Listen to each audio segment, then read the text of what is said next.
صحیح ہے. میں چاہوں گی نعیم صاحب سے کوئی بات کرنا.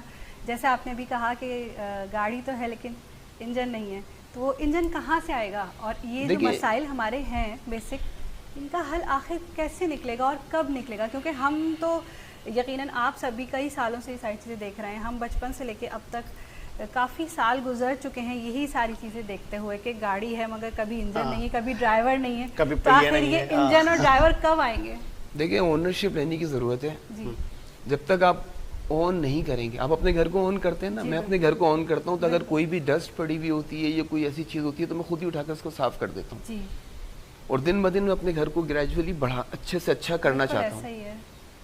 تو اس شہر کے اوپر حکمرانی ہے تو سب کرتے چلے آ رہے ہیں, چاہے وہ جماعت اسلامی ہو, ایم کے ایم ہو, تحریک انصاف کا بھی ایک ٹینیور آیا, پھر اب پاکستان پیپلز پارٹی کا تو ایک طویل جو ہے وہ دور ہے. لیکن اونرشپ اس شہر کے اندر کسی کی بھی نظر نہیں آتی ہمیں. ایک بڑا تگڑا سوال بنتا ہے